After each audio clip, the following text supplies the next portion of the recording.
સ્વીકાર થઈ ગયો કે ભાઈ આ વસ્તુ બરાબર છે, આપણે આ બધી વસ્તુ આપણા જીવનમાં આટલું તો હોવું જ જોઈએ. હા, સ્વીકાર કહેવાય કે ભાઈ શાસ્ત્ર આપને આજ્ઞા દેરું, શાસ્ત્ર પ્રમાણે આપણે કરશું, અને હવે ઈ પ્રમાણે આપણે કરશું તો ઈ કહેશે ઈ પ્રમાણે આપણે બધું જડશે. ઈ હવે ગ્રંથ જ કહેરું, આપણે તો ખાલી એને રિપીટ કરતા જઈ રહ્યા, એક શબ્દને વળીને આપણે એને સમજવાની કોશિશ કરશું, સમજાવવાની કોશિશ કરશું, પછી જીવનમાં ઉતારવાની કોશિશ કરશું.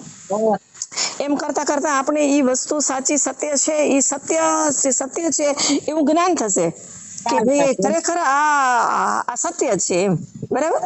હા, એનું જ્ઞાન, એનું આપણને જ્ઞાન થશે.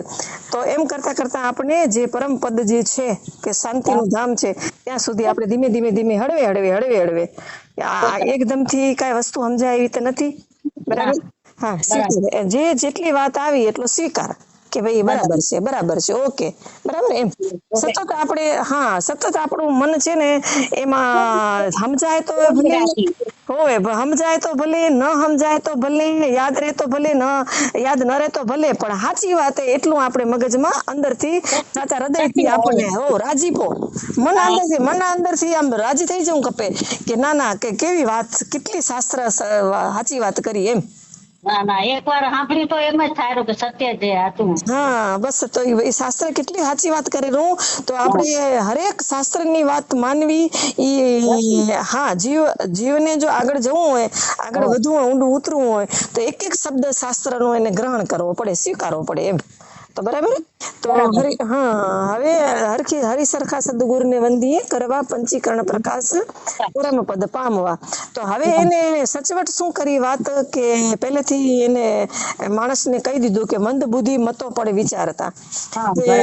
કદાચ ને આપણને ક્યાંય કોઈ સત્સંગ થતો હોય, આપણે ઘડી સત્સંગમાં જતા અહીં કંઈક એવા શબ્દો અઘર આવે તો આપણે એમ થઈ જાય કે આ સંસ્કૃતમાં આટલું બધું અધ્યયન ચાલુ છે, અને આ બધા શાસ્ત્રો તો બધા સંસ્કૃતમાં વાત કરે, બધા બધી આપણે સ્તુતિ બોલતા હોઈએ, તો આ બધું સમજાતું નથી. તો એ કેટલું અઘરું હશે ને કેટલું ગહન હશે, એના ગુઢાર્થ કેવા હશે ભલા.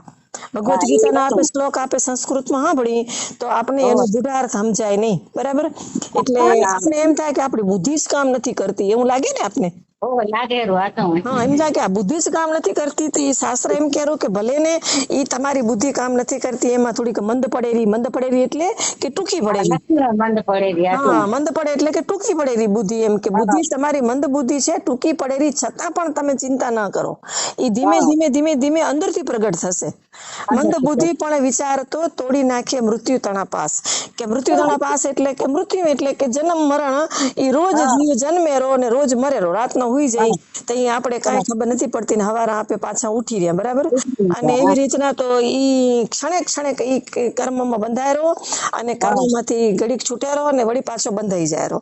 તો આ જે જન્મ મરણના બંધન જે છે ઈ આપના બધા રોજના ઘડીક ના આવે, અને જ્યારે જ્ઞાન થઈ જાય ત્યારે આવા કોઈ બંધન હોતા નથી અહીંયા, બરાબર. અને આ જે આજનું જે બંધન છે એ ઘડીકનું જે બંધન છે, ઘડીકમાં સુખ ને ઘડીકમાં દુઃખ, તો ઈ બંધનમાંથી જ આપણને મુક્તિ મળી જાય રહી. એના જ જે બંધન છે એ તોડી નાખેલા, એટલે હવે અહીંયા કને તોડી નાખે મૃત્યુ તણા પાસ પરમ પદ પામવા, બરાબર. તો ઈ એના માટેનું હવે આપણને ઈ વ્યાખ્યા કરેલા તમે ચોપડીમાં જોતા આવજો, બરાબર, લીટી આપડી. તો હવે એના માટે શું કરવું જોઈએ, તો કે અનુબંધ ચતુષ્ટ કીધા હે ને, અનુબંધ ચતુષ્ટ એટલે 4 અનુબંધ, ખબર દોરડાની રીતે સમજ્યા હતા કે એવા જે અનુબંધ છે તો આપણને ક્યાંક બંધાવવું પડે એકવાર, એને અનુકૂળ બંધન કીધું હોય કે ભાઈ કોઈ કુવામાં પડી ગયું અને એને બહાર કાઢવું હોય, માની લો કે આ સંસાર આખો આપણો કૂવો જ છે, આપણે હવે ક્યાંક ઊંડી ખાઈમાં પડ્યા અહીં, બરાબર. આપણે અંદર તડપી રહ્યા અહીં, આપણે કોઈ કાઢવા વાળું જોઈએ, કોઈ કાઢે એવી આપણી અંદરથી જિજ્ઞાસા હોય, તડપ હોય. હા, તડપડી છીએ, દુખી છીએ આપણે. તો હવે એનામાંથી બહાર નીકળવું હોય તો શું કરવું જોઈએ, તે કોઈક આપને આવીને કાઢે અને કોઈ દોરડું નાખે માય ને દોરડામાં આપણે બાંધીએ, બંધન દોરડામાં બંધાઈએ આપણે, ને પછી કોઈ આપણને ઉપર ખેંચે તો એને અનુબંધ કહેવાય, અનુકૂળ બંધન કહેવાય. સમજાય ગયું આપણે જે વાત થઈ અનુબંધની, હવે અનુબંધની વાત થઈ તો આપણને ખાઈમાંથી કાઢવા માટેના જે દોરડા હોય એનું જે બંધન હોય એને અનુકૂળ બંધન કહેવાય, બારે કાઢવાનું. તો પેલું બંધાવવું પડે, એના માટે આપણે ગુરુ કરવા પડે, ગુરુ પાસે જવું પડે, અને એને બધા નમન કરવા પડે, પછી આ પુસ્તક સાથે આપણને નાતો રાખવો પડે, સંબંધ આવેલો ને પાછળ, તો એ બધું બંધન છે, બંધન સંબંધના બંધન છે, સંબંધ રાખવા પડે. પછી એના વિષય સાથે આપણે કઈ બાજુ કેવું દોરડું બંધાશે, હાથમાં બંધાશે, પગમાં બંધાશે, કમરમાં બંધાશે, એ ક્યાં ગળામાં બંધાઈ તો મૂળે મરી ન જાય, પડીએ પાછા. તો મૂળ નીકળી જાય, જીભ નીકળી જાય બારે. એટલે એના એ વિષય પ્રમાણે આપણે બંધાવાનું હોય કે કયા વિષયને લઈને આપણે કઈ જગ્યાએ બંધાવું, બરાબર. તો એવી રીતના જે 4 જે દોરડા છે આપણા, તો પેલું દોરડું કયું, તો કે અધિકારી. હા, હવે જો આમ તમને એમ ખ્યાલ આવી ગયો કે પેલું અધિકારી, પછી વિષય, વિષય, પછી સંબંધ, ને પછી પ્રયોજન. ઈ શું છે? એના અધિકારીના સાધન. ના, અધિકારીના સાધનની હજી અનુબંધ છે 4. દોરડા હોય આ જે છે ને ઈ દોરડા છે 4 આપણા અનુબંધ. હા, અનુબંધ 4 પ્રકારના અનુબંધ હે ને, ઈ 4 પ્રકારના અનુબંધ કયા, તો કે અધિકારી, વિષય, સંબંધ ને પ્રયોજન. ઈ શું છે, તો કે અનુબંધ છે 4 દોરડા. સમજાય ગયું? ઈ એક વ્યાખ્યા થઈ 4 ની. હવે અધિકારીના સાધન હવે આવશે અહીંયા. આવે પછી. હા, હવે 4 દોરડાનું વર્ણન કરશે ઈ કે 4 દોરડા કયા છે ને કઈ જગ્યાએ બાંધવાના છે તમને, એવી વાત કરશે. હવે તો પેલો અધિકારી લીધો, અધિકારી અનુબંધ લીધો, અધિકારી વાળું દોરડું લીધું, બરાબર. અનુકૂળ બંધન જે અધિકારી જે છે, તો અધિકારીના સાધન કેટલા? 4. કયા? વિવેક, વૈરાગ્ય, પ્રથમ, ને સંપત્તિ હોય, અને મોક્ષની ઈચ્છા. મોક્ષની ઈચ્છા. તો હવે ઈ અધિકારીના સાધન છે, બરાબર. હવે આપણે ઈ અધિકારીના જે સાધન છે એને પાકા કરવા હે. તો કે અધિકારીના સાધન 4 છે. તો પ્રથમ કયું, તો કે વિવેક. તો વિવેકની વ્યાખ્યા કરીએ એને, બરાબર. કે આત્મા સત્ય છે, બીજું બધું જૂઠું છે, એવી વિવેક સમજની ખાણ. વિવેક. હવે ઈ વિવેક ને આપણે જીવનમાં લેવો હોય તો ઘણા પ્રકારના વિવેક હોય. ઘરે મહેમાન આવે તોય વિવેક હોય. અત્યારે તમે હમણાં ચોપડી તમે હમણાં ભણો રહ્યા, બરાબર. પંચીકરણ પરમ પદ પામવા માટે, પરમ સુખ ને પામવા માટે કોઈ ઓચિતાનું આવે તો અંદરથી વ્યવહારિક વિવેક જાગે ને, કે ભાઈ આવી ગયા તે હવે જરીક વાર ચોપડી બંધ કરો અને ઈ મને પાણી પીવડાવો, નકર એને ખોટું લાગી જશે કે ગયા તે અમે પૂછા ન કરી. ઈ પણ એક વિવેક, વ્યવહારિક વિવેક કહેવાય એને, સમજો. અને બીજું કે આપણે ક્યાંક ગયા તો આપણે કેવી રીતના વર્તવું જોઈએ, આપણે ક્યાંક ગયા તો આપણે અને કેવી રીતનું આપણું વર્તન હશે તો સારું લાગશે, કેવી રીતના આપણે નહીં વર્તી તો ખરાબ લાગશે. તો એ બધો અંદરથી આપણો વિવેક હોય, વ્યવહારિક વિવેક. આપણા ઘરે કોઈક આવે ને આપણે ક્યાંક ગયા હોઈએ, બરાબર. તો અંદર વિવેક હોય કોઈ વ્યવહારના માણસ સાથેના સંબંધમાં, વ્યવહારમાં, આપણા સગા સંબંધીઓમાં, એને વ્યવહારિક વિવેક કહેવાય. હવે અહીંયા અધ્યાત્મ વિવેક છે ભગવાન. આ પુસ્તકને આપણે બ્રહ્મ જ્ઞાન થવાના હેતુએ આપણા આત્મા જે છે એ બ્રહ્મ સ્વરૂપ છે. આપણે આત્મા આપણો એનાથી જરાય જુદો નથી, એવું જ્ઞાન આપણે પાકું કરવું હોય તો અધ્યાત્મ વિવેક ખપે, બરાબર. આ પુસ્તક જે બતાવે છે ને એવો વિવેક આપણને દઢ કરવો પડે, તો તમે આગળ વધી શકો. આગળ જ વધવું હોય તો અધિકારી થવું પડશે. અધિકારી વગર આગળ નહીં વધાય. તો અધિકારી માટેનું આ સાધન છે. પહેલું સાધન છે વિવેક. તો વિવેક પણ એવો ખપશે આપણને કે ભાઈ હવે આત્માને જાણવા માટે આપણને સતત સજાગ રહેવું પડશે. બધા કામ પતાવી ફટાફટ કરી અને સતત આખો દિવસ એટલી મનમાં તમન્ના રહેવી ખપે કે કઈ પરવારી જઈને કઈ 2 વાતો સાંભળી, કઈ પરવારી જઈને કઈ ચિંતન કરીએ. એવી જે અંદરની જે સતત બીજું બધું આપણને એમ લાગે કે ફટાફટ થઈ જાય, હવે આ તો હવે ભેગું નહીં હાલે કાંઈ, આ તો હવે ભેગું જેને આપણે કરવા જશું તો ફટાફટ પતાવવાનું હશે આપણે, કે હવે આ તો કાંઈ ભેગું નહીં હાલે. જે સાચું હોય ને એ આપણે હવે કરીએ, એના માટે સમય ફાળવીએ, એના માટે દોડીને કરીએ. એ બધું જે છે ને એ વિવેક કહેવાય. જાણવાનું, આ સત્ય જાણવા માટેનો જે વિવેક છે એ એવી રીતના જાગ્યો કહેવાય ને, કે બધું જૂઠું છે એમ, કે એ બધું થયા રાખશે પણ પેલું આ કરી લઈ. તો કોક આવે તો આપણે એમ કઈ થોડીક વાર તમે બેહો સત્સંગમાં ને પછી આપણે આ કરશું. તો ઈ જે સત્યને જે જાણવા માટેનો જે વૈરાગ્ય છે ને એ વૈરાગનું બીજ કહેવાય. બરાબર. કે તમે આને પેલું કરો ને ઓને તમે સાઈડમાં રાખો, બરાબર. વ્યવહારિક વિવેકને ગૌણ સમજો. ગૌણ એટલે કે એના પછી હા પેલું કરવાનું કામ પેલું કરવાનું એ અગત્યનું કહેવાય, મુખ્ય કહેવાય. અને બરાબર. પછી પાછળથી જે કરવું તો કરવાનું તો બે હે, વ્યવહાર બે કરવાનું હોય ને આ કરવાનું હોય, પણ હા. પેલું આ કરી લેવું પછી વ્યવહાર કઈ ભાગી નથી જતો, ના બરાબર. એ તો તો ઈ આ સમય હાલ્યો જશે, મનુષ્ય જીવન હાલ્યું જશે. વ્યવહાર તો વ્યવહારની રીતે હમણાં સુધી કરતા જ આવીએ અહીં, બરાબર. તો ઈ વ્યવહારમાં ક્યાંક બાંધછોડ કરવી પડે તો વાંધો નહીં. શું કામ? તો કે એને આ પુસ્તક ભણવામાં, બ્રહ્મજ્ઞાન થવામાં, આત્મજ્ઞાન થવામાં, પરમ સુખની પ્રાપ્તિ, અત્યંત દુઃખની નિવૃત્તિ માટે, આ બધા બંધનમાંથી મુક્ત થવા માટે ઈ જે વ્યવહારિક જે છે ને, વ્યવહારની અંદર જે બધું ઈ થોડુંક આગુ પાછું કરીને આ કામ કરી લેવાનું અહીં શાસ્ત્ર આપણને આદેશ આપે છે. બરાબર. આદેશ આપે છે આપણને. ઈ એમ કે છે કે તમને આટલું તો કરવું જ પડશે, બરાબર. હા હા, એટલે એને વિવેક કહેવાય. તો બરાબર. એવો કે આત્મા સત્ય છે, બીજું બધું જૂઠું છે એવું નક્કી કરવું પડે કે હવે સત્યને જ જાણીએ ને, હવે સાચું હોય એને જ પકડીને ખોટાને પકડી બેઠા અહીં કદી નહીં. પોતાની તો ઘણા વર્ષ પકડી. હા હા, તો જે ખોટું છે હાથમાં કદી આવ્યું નહીં ને સરકી રહ્યું હોય, આપણું જીવન સરકી રહ્યું હોય, આપણો દેહ સરકી રહ્યો હોય, આપણી બધી જે જગતની અંદર જે પ્રતિષ્ઠા હતી આપણી, શરીરને સગાય ને બધે જ્યાં સુધી શરીર છે, શરીરના ધર્મો છે, શરીરના સગા છે, સગાના ધર્મો છે, એ સૌના બધા જેમ જેમ શરીર ક્ષીણ થાય ગેઢું થાય તેમ તેમ ઓટોમેટિક બધા છૂટતા જાય રહ્યા, છૂટતા જાય. બરાબર. એ હાચા હોય તો છૂટવા ન ખપે ને. સાચી વાત છે. છેલ્લી બાકી પથારી મૂતે હોતે આપણો ભગવાન જ આપણો હાચો હોય ને ઈ જ લઈ જાય ને બીજી લઈ જગ્યાએ. જાય. આપણને કોણ લઈ જશે? કોઈ માણતા સંસાર સુધી દેહ ને બાળી આવશે, પછી જીવનું શું? બરાબર. તો જીવનો હાચો હગો તો ભગવાન જ છે ને. એનો હાચો હગો જીવનો, એનો બાપ જે ભગવાન, જે બ્રહ્મ છે, એ બ્રહ્મ એમ કેરો કે તું ને હું બે જુદા નથી આપણે. હા, જીવને એમ કેરો કે તું મારાથી જરાય જુદો નથી, તું મારો જ અંશ છે ને તું મારું સ્વરૂપ છે. ઈ તું ઓળખી લે તારા સ્વરૂપને. તો એના માટે આ કામ થોડુંક અઘરું હોવાથી, થોડુંક કઠિન હોવાથી સજાગ રહેવું પડે રૂવાનામાં. બીજા જ ભજનમાં ને આપણે જઈ, બીજી ભક્તિમાં જઈ, બીજી જગ્યાએ જઈ, એમાં બધું લોલમ લોલ હાલે. પણ આનામાં ઘરમાં બેઠા પણ થાય, પણ એનામાં સુરતા રાખવી પડે. એક ધ્યાનથી ને સુરતાથી ને એકદમથી એના મય થઈ જવું પડે. આપણે 1 કલાક તમે કરો, પણ આખા દિવસમાં 1 કલાક તમારા મગજમાં જોવો ખપે કે ઈ કઈ 4 વાગે ને કઈ અમને આ સત્સંગમાં બેહવાનું. આખો દિવસ સતત એનું રટણ થવું ખપે.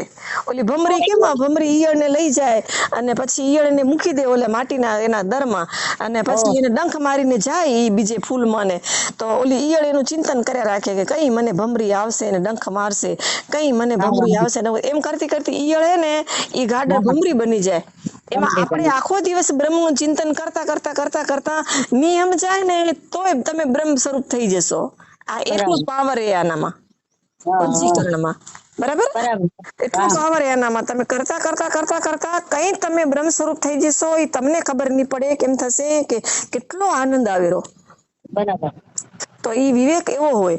અને પછી વૈરાગ એવો હોય કે તમે જે સત્યને જાણવા માટે તમે આ જગતને ભૂલવા આની કોશિશ કરી હે, કે જગતને થોડીક વાર એક બાજુ રાખી અને તમે અહીંયા બેઠા છો અત્યારે 4 જણા ભેગા થઈને તમે સાંભળો છો, તો તમે સત્યને જાણવા માટે તમે બેઠા છો અહીંયા કને, બરાબર. સત્યને જાણવા માટે તમે જગતને ભૂલો. જગત કોને બનાવ્યું?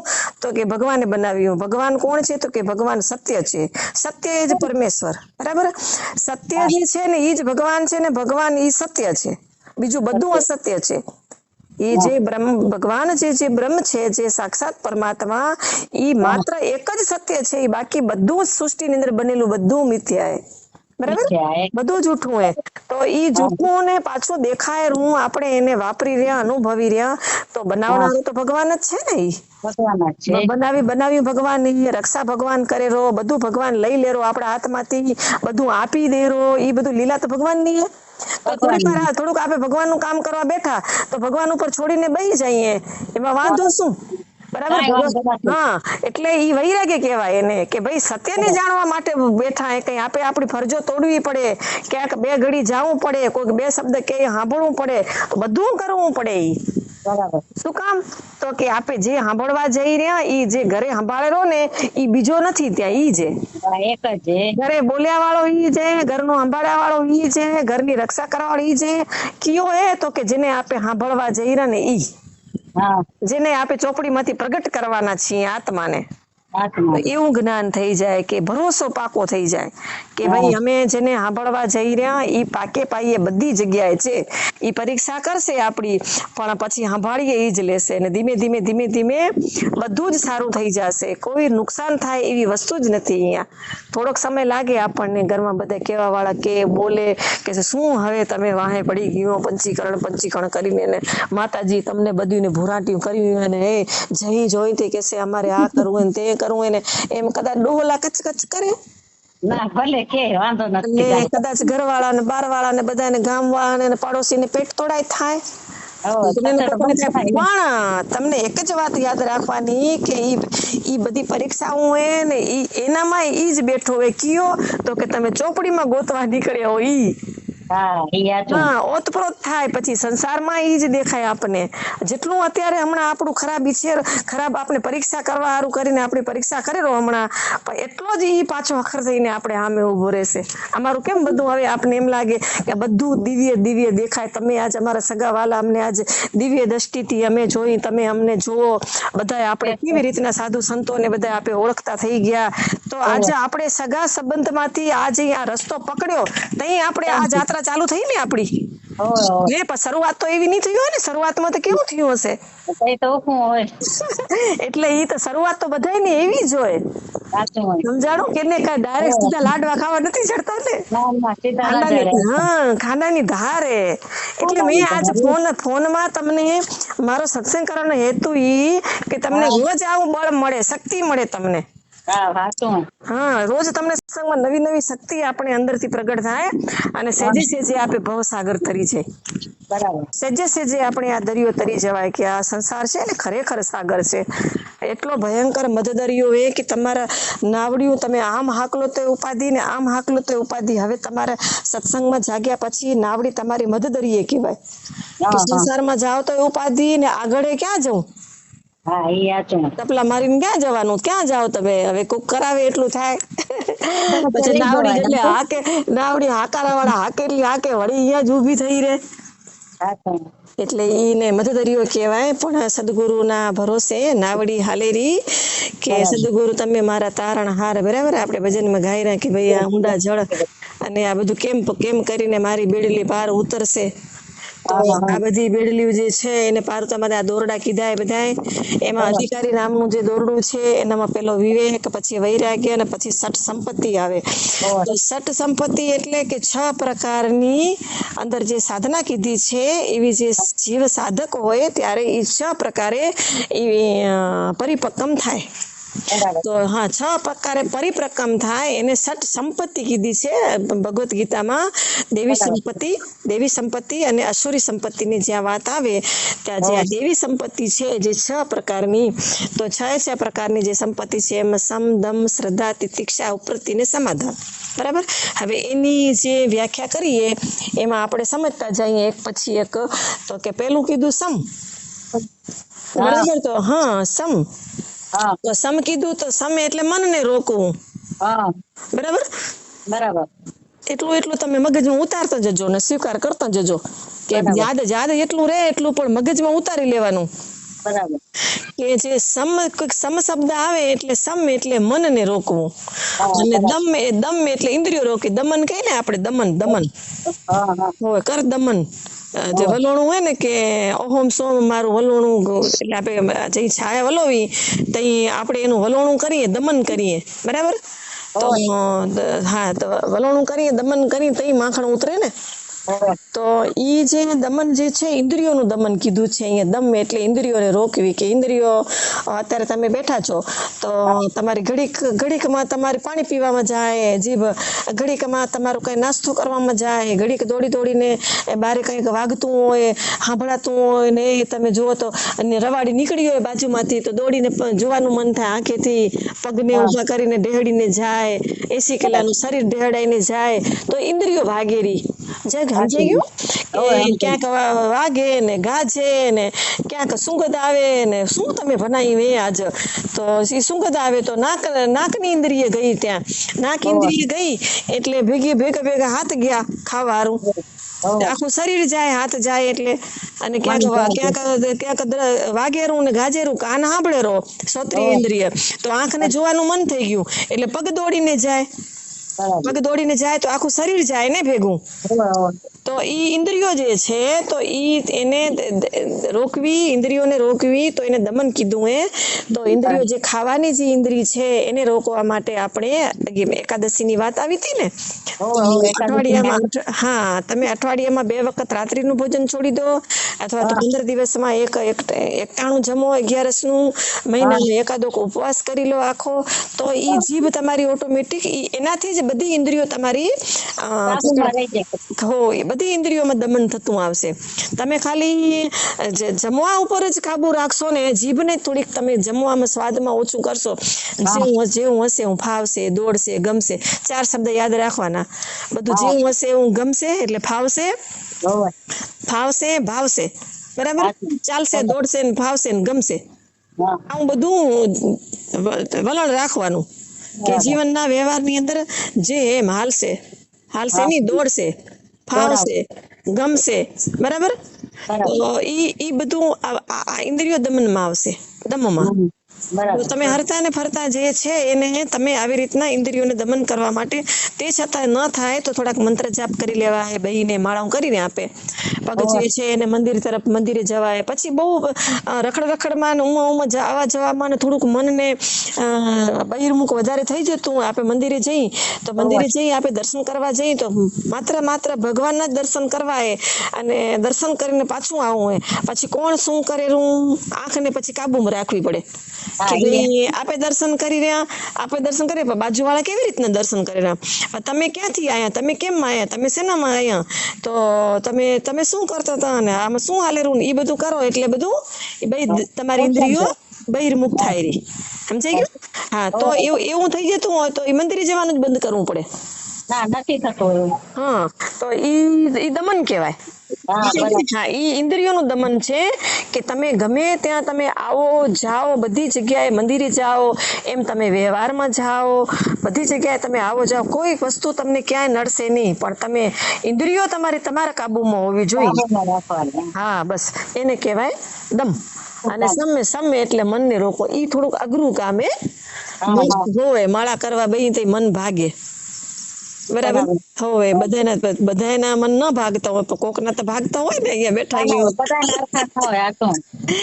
તે શરૂઆતમાં તો ભાગે ને બિચારું હવે નહીં ભાગે કે હવે તો રાત બેઠા હશે માળા કરવા બેસે ધ્યાન કરવા બેસે તો આ રોગ અધિકારીને પ્રયોજન ઈ જ આવે ને આમાં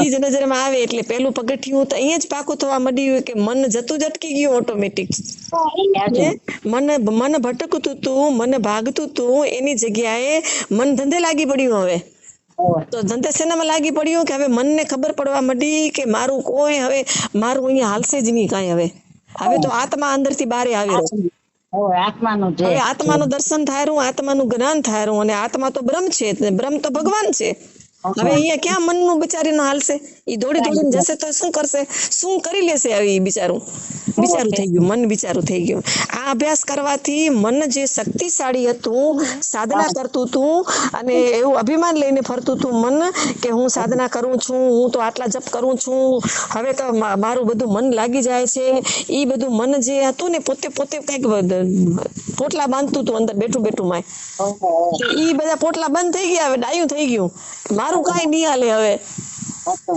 હવે મારું કાંઈ નહીં હાલે હવે જે આત્માથી થશે ઈ જ કામ આવશે એટલે સમ અને દમ બે વસ્તુ સમ એટલે મનને રોકવું દમ એટલે ઇન્દ્રિયો રોકવી સમ દમ ને શ્રદ્ધા હવે શ્રદ્ધાની વાત આવી શ્રદ્ધા છે ને બે બાજુ કામ કરે શ્રદ્ધાને એકદમથી પાકી કરવી પડે કે ભગવાનમાં એટલી શ્રદ્ધા રાખવી પડે અને આ જે શાસ્ત્રનું જે આપણે જ્ઞાન પ્રાપ્ત કરીએ છીએ તો શાસ્ત્રમાં શ્રદ્ધા રાખવી પડે એટલી શ્રદ્ધા પાકી કરવી પડે વિશ્વાસ અને ભરોસાથી આપણને હાલવું પડે અને જે કરાવવાવાળા કરાવે છે તો ઈ આપણને એને હાથ પકડ્યો છે તો ઈ હાથ પકડીને આપણે પહેલે પાર પહોંચાડી દેશે એવો પાકો ભરોસો રાખવો પડે પાકો ભરોસો.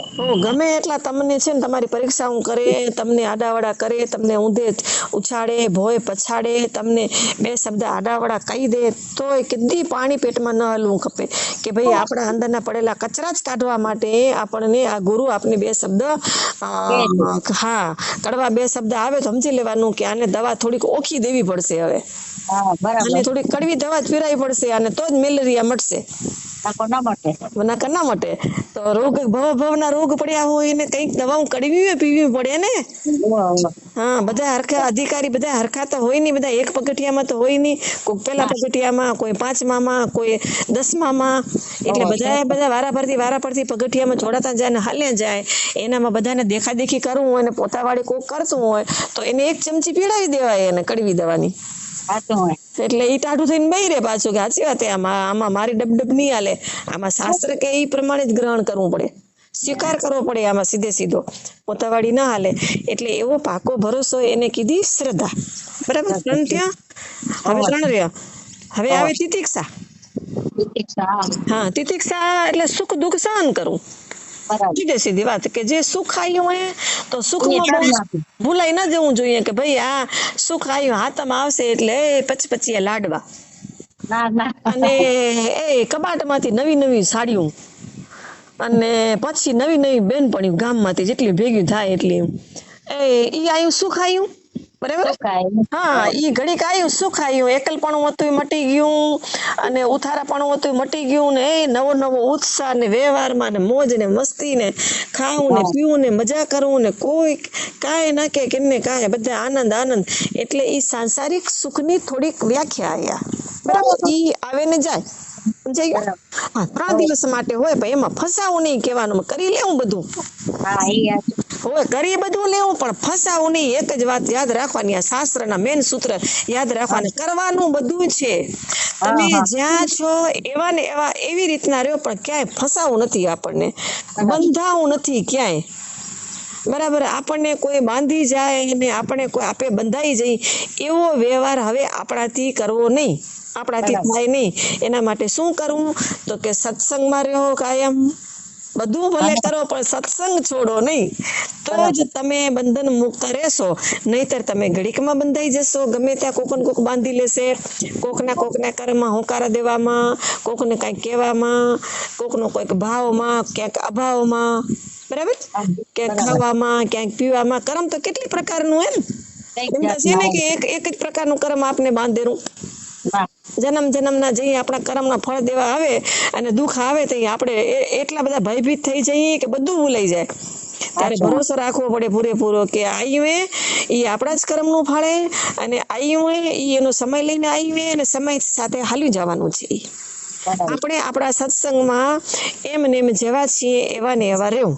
બરાબર, તો એ રોજ સત્સંગ કરવાથી આપણને જાગૃતિ રહે, નહીંતર આપણે એમાં થોડાક દુઃખમાં આપણને થોડુંક છે ને આ ભૂલાઈ જાય સત્સંગ ને બધું. પણ ભગવાન ઉપર ભરોસો પાકો રાખવો અને આપણા જ કર્મના ફળ આપણને ભગવાન અત્યારે દઈ દેતા હોય ને હમણાં ભગવાનને ખબર હે કે જીવ અત્યારે સક્ષમ એના કર્મ ભોગવવામાં, તો હમણાં જે એનું ખરાબ ફળ હે એનું પડ્યું હોય અંદર કર્મ એનું, તો હમણાં જેને દઈ દઉં એ ભોગવી લે, પછી સુખી થઈ જાય, પછી પાછળ કાંઈ નડે જ નહીં ને. એટલે ભગવાન જ્યાં સુધી જીવ સહન કરી દે ને ત્યાં સુધી એને એના જે ખરાબ ફળ હોય ને પેલા દઈ દે એને. એટલે આપણને જે શરૂઆત કરી ને આવા ભજનમાં, આત્માના ભજનમાં, આપણને કષ્ટી આવે એનું કારણ એ કે આપણું પ્રારબ્ધ ભગવાન હવે આપણને પેલું જ દેશે, આપણું જે ખરાબ કર્મ હતું કરેલું, જે આટલા દિવસ આપણે જે બંધાણા હતા એ હવે ભગવાન આપણને દેરો તો વપરાતું જશે ને એક દિવસ એ દુઃખનો અંત આવી જશે.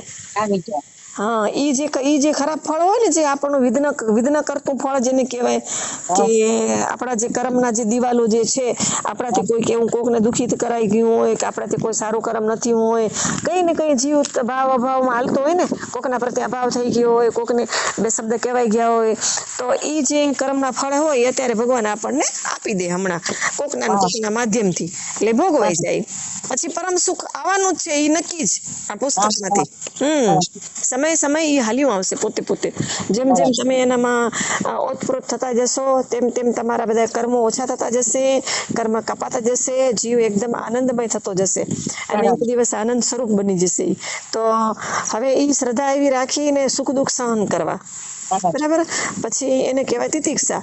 હવે ઉપરતી, તો ઉપરથી આપણે ભજન સાધના કે જપ કે તપ કે દાન કે દક્ષિણાઓ કે જે બધું આપણે કરતા જઈ રહ્યા એમાંથી જીવ હવે ઉપરામ થતો જાય રહ્યો કે આ બધું કેટલાથી કરી શકે હું, બરાબર. આ બધું કરી શકવાનું કરવું તો છે પણ આનો કઈ અંત આ ક્યાં જઈને ઊભું રહેશે આ, અને અને અને અને સમજણ શું, આના પછી શું, એવી એવી એવી એક અંદરથી તૃપ્તિ થઈ જાય કે ભાઈ ખૂબ માળાઓ કર્યું, ખૂબ મંત્ર કર્યા, ખૂબ દાન દક્ષિણાઓ જપ તપ તીર્થ અને કાંઈ નહીં તો કેટલા કામ કાજ કર્યા, સેવાઓ કર્યું દુનિયાભરની.